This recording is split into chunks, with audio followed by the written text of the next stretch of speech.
Saya melihat lokomotif dari arah Kebayoran. Saya kan kaget, baru penumpang yang di depan itu pada teriak, oh, saya lihat jendela kereta itu udah hancur, pintu udah rusak, lewat. Ini darah dulu nih, saya dimin aja karena saya udah nggak berdaya lah. Ya, silakan aja kalau mau ngurus saya udah nyerah aja.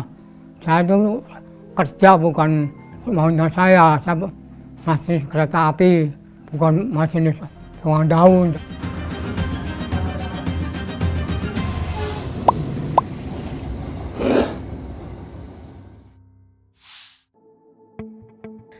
Oktober 1987, Senin pukul 7.05 waktu Indonesia Barat.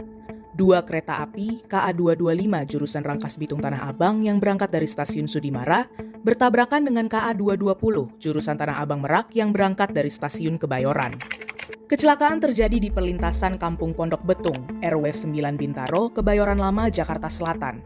Tepatnya di lengkungan berbentuk huruf S, kilometer 17.252. Tabrakan ini menyebabkan gerbong pertama dari kedua kereta menelan lokomotif yang ada di depannya. Sekitar 156 orang tewas, ratusan orang lainnya luka berat. Membuat tragedi ini menjadi musibah terburuk dalam sejarah perkereta-apian di Indonesia. Banyaknya korban tak lepas dari faktor membludaknya penumpang yang melebihi kapasitas. Kurang lebih situasi padatnya penumpang kala itu tergambar pada gambar ini. Ini adalah kereta jurusan Jakarta Rangkas Bitung. Fotonya diambil pada tahun 1982. Dan ini foto KA dari arah Kebayoran pada tahun 2009. Agustus 2023, narasi mencari keberadaan Slamet Suradyo dan berhasil menemuinya di sebuah desa di Purworejo, Jawa Tengah. Selepas menjalani hukuman penjara, Slamet langsung memutuskan pulang ke kampung halamannya. Ia kini tinggal bersama istri dan menantunya di rumah kecil, dekat persawahan, dan jauh dari hiruk-pikuk kehidupan perkotaan. Saban pagi, Slamet berjemur di bawah sinar matahari.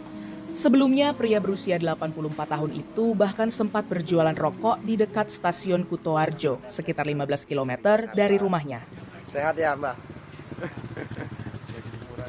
Nama saya Slamet Suradyo. Kerjaan saya dulu masinis. Waktu saya kena kecelakaan, itu dinas bawa kereta KA 225. Berangkat Rangkas Bitung jam 5.10 menit. Itu mau masuk Sudimara itu jam 06.45. Terus berada di Sepur 3, di Sepur 2 ada KA Indosemen, Sepur 1 ada gerbong-gerbong yang rusak. Pengertian saya itu sebetulnya udah aman. Enggak lama nunggu KA 220, saya dikasih PTP dari kepala stasiun Sudimara namanya Jamhari yang dikasihkan kepada pembantu saya Saleh 0645. Kalau ini surat apa ini, Mbak? PTP. Fungsi surat ini apa? Jaminan keamanan jalan.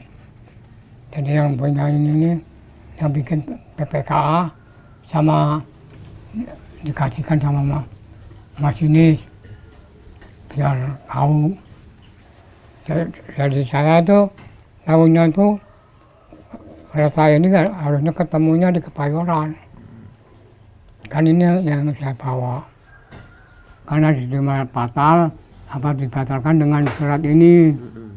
Dipindahkan di Kebayoran lama. Jadi saya harusnya ketemu dengan KA ini 20 tuh di Kebayoran lama. Saya dapat PTP, saya tunggu perintah 40 dan 41. 40 dari PPKA, 41 dari KPKA, konduktor lah. Setelah itu penumpang kelihatan naik semua, saya baru berangkat. Jam 7:05 setelah saya diberangkatkan dengan semboyan 40, kemudian kondektur adu sampai namanya tuh. Kemudian adu sampai memberangkatkan dengan semboyan 41 yang berbunyi prit. Saya itu kan memberangkatkan kereta saya memberikan semboyan 35. Saya mengerti kalau saya diberangkatkan, sudah positif diberangkatkan dari Jamali pakai PPK Stasiun Sudimara.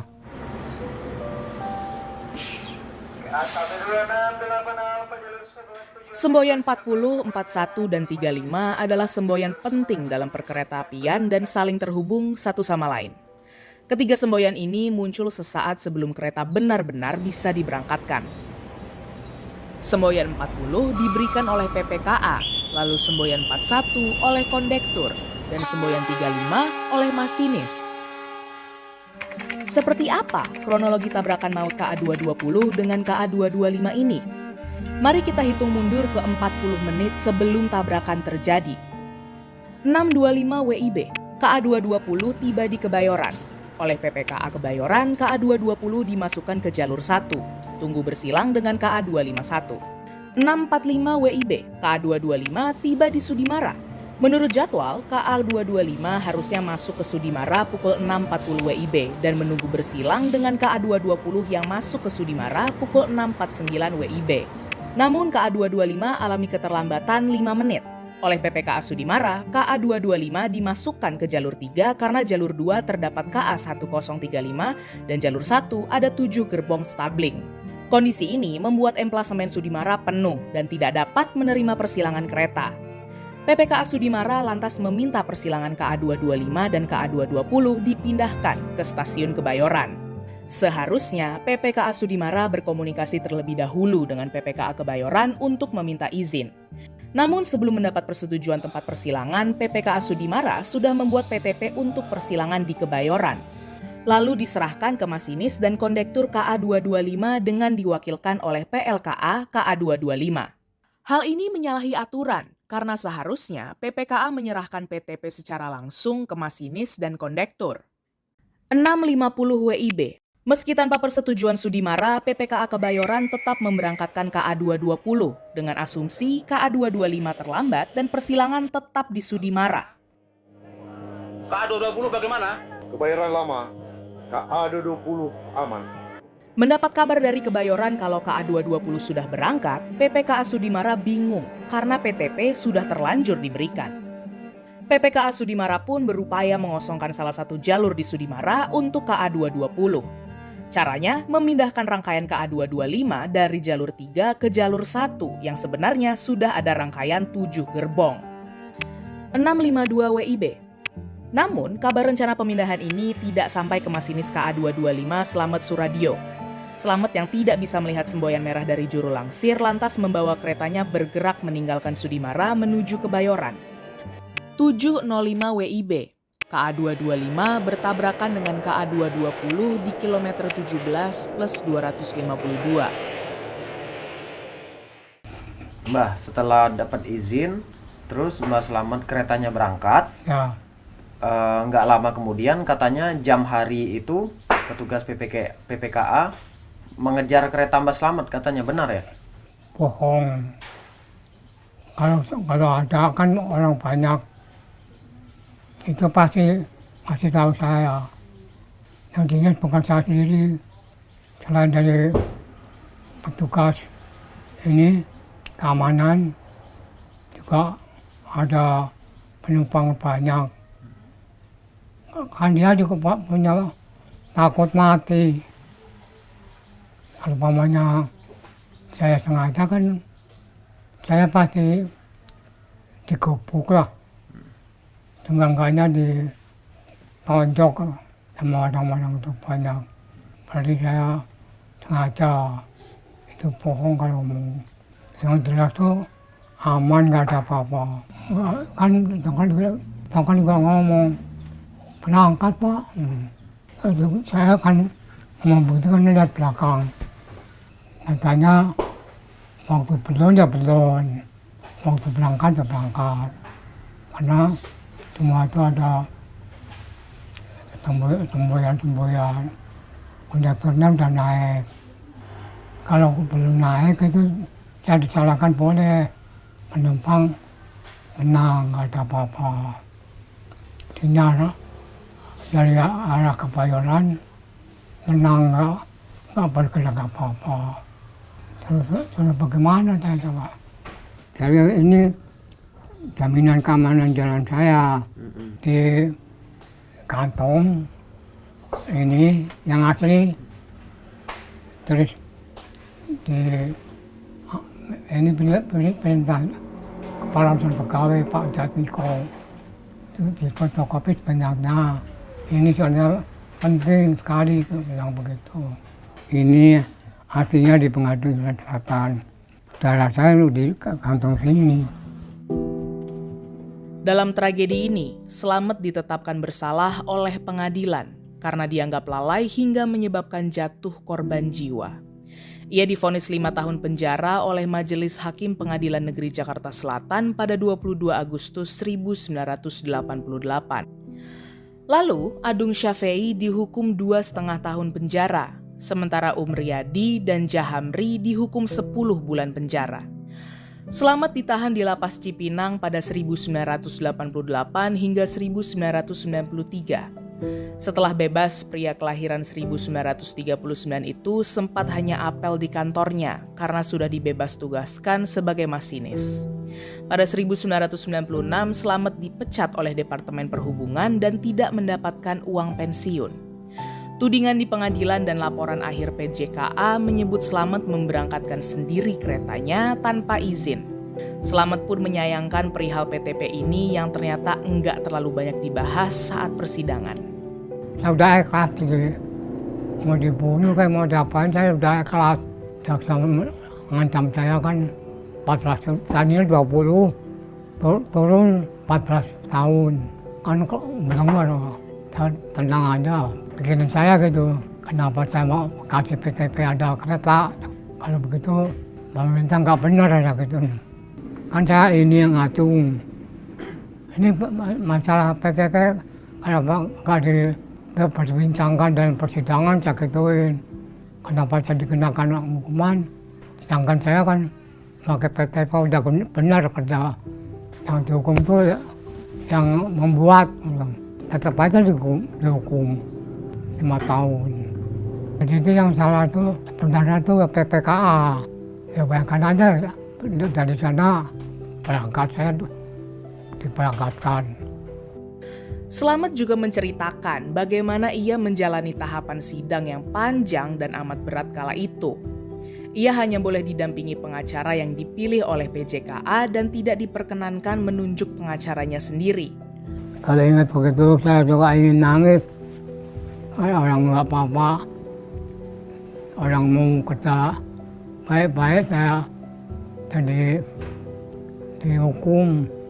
Nama saya di rumah sakit Kramat Jati itu ya kan saya tetap dirawat baik-baik.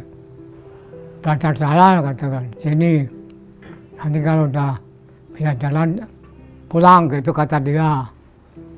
Nggak tahunya saya udah bisa jalan pakai tongkat. Saya didatangin lagi pakai sopir dari polisi juga. Ngomongnya, ayo pulang katanya. Nggak tahunya dibawa ke Polres. Saya terus terang saya nggak mau, karena pas saya jengkel. Terus terang aja saya nggak mau. Tanya polisi kenapa nggak mau, biar aja. Mau dibunuh nggak apa-apa kata saya. Kalian begitu. Ini pengacara dari PJKA tadinya mau ke luar. Nggak boleh sama kepala kepolisian sebagai pengacara kereta api. Kalau tadinya saya pakai pengacara luar mungkin saya bebas itu. Karena pertemuan saya itu masinis kalau udah punya ini nggak bakal salah. Tuh. Jadi ini adalah itu jalan saya. Gitu udah. Makanya saya dikalahkan itu saya bingung. Sampai saya masuk penjara segala macam. Dihukum kira-kira 3 tahun setengah. Ada pengumuman hukuman gerasi apa namanya. Remisi ya. Saya mengajukan Jadi saya belum sampai 5 tahun udah keluar. Keluarnya tuh orang polisi itu nggak tahu, dikeluarkan jam 5 sore. Kan saya pulangnya belum juga, mana apa tuh kaca Cipinang juga, tempatnya kawan. Itu juga kaget, oh ini jangan-jangan melarikan. Oh, enggak, saya enggak melarikan. Dia juga nanya, udah pulang, udah jangan mana-mana, karena situ udah kehilangan bini sama rumah kontrakan ini. Oh, udah bininya udah diambil orang gitu. Sementara itu, penyidik tragedi Bintaro 1987, Kombes Pol Purnawirawan Basuki Haryono mengungkapkan bahwa ada prosedur yang tidak dijalankan dalam tragedi tersebut. Basuki menilai masinis bukanlah sopir yang bisa seenaknya memberangkatkan kereta atau berhenti di mana saja. Nama saya Basuki Haryono. Pangkat saya saat kejadian itu kalau nggak salah IPDA, Inspektur Polisi 2. Itu saya dinas di Polres Jakarta Selatan, saya sebagai kanit pencurian kendaraan bermotor. Pada waktu saat kejadian, kan kebiasaan saya sebelum berangkat itu pagi-pagi itu udah bangun, denger dari radio apa dari mana gitu, dari TV apa ya, ada kejadian gitu kan, ribut. Kalau nggak salah dapat dari HT, kalau nggak salah HT dari Polres itu, kalau salah ada kejadian Bintaro, saya langsung dari rumah saya masih di Palmerah, langsung ke Bintaro saya. Waktu udah di sana saya udah banyak orang sibuk nggak karu-karuan gitu kan ya. Tapi kita merasa bekerjanya nggak tertekan. Tertekannya itu ada dibentuk GAPKA kalau saya, gabungan kereta api itu kan. Pesannya kepada pimpinan, ini tidak boleh dibiarkan begitu aja, harus ada orang yang dipenjarakan karena banyak orang meninggal dan orang banyak luka. Perintah itu katanya perintah dari RI 1. Dengar-dengar begitu, ya kita jalankan aja. Ada perintah, nggak ada perintah ya tetap kita mencari apa kebenaran. Kebenaran ini mana? Diuji di pengadilan. Nah, soal konstruksi hukum, reglamen yang mengatur perjalanan kereta api, banyak menggerakkan mesin, menggerakkan kereta api itu sendiri ya, lokomotifnya itu yang dikendalikan oleh orang yang prinsipnya mereka bukan pengemudi. Dia bukan pengemudi, dia sebagai orang operator. Yang bekerjanya itu berdasarkan reglamen tadi itu, isyarat-isyarat, semboyan-semboyan. Itu berdasarkan itu mereka, maju mundurnya kereta itu berdasarkan itu. Tanpa itu mereka nggak bekerja, diem aja udah. Kereta nggak boleh bergerak. Bergeraknya kereta itu karena semboyan. Begitu juga yang dari Kebayoran Lama. Tidak ada komunikasi ini, putus ini. Antara Sudimara dengan Kebayoran Lama. Kebayoran Lama itu, saya lupa dilepas apa lepas sendiri, kayaknya dilepas sih. Kayaknya dilepas, tapi PPKA-nya itu tidak memperhatikan ada isyarat aman dari sana Sudimara, jalan aja, nggak menahan kereta api ini, kan gitu kan? Harusnya ditahan kereta api ini, nggak boleh jalan. Ini masuk. Di usia senja, Slamet cuma berharap pemerintah bisa memulihkan nama baiknya yang kadung rusak selama puluhan tahun sejak tragedi. Kepada Bapak Presiden Jokowi, minta saya supaya dipensiun. Itu aja, karena yang satu jenis dengan saya mendapat pensiun semua. Saya nggak salah. Kenapa saya nggak dipensiun? Ini ke KPT. Apa itu, Mbak? Kartu bukti diri kan ada. Jadi berarti saya masih diakui. Kenapa saya nggak dapat pensiun? Yang berbuat salah nggak mau ini malah dapat.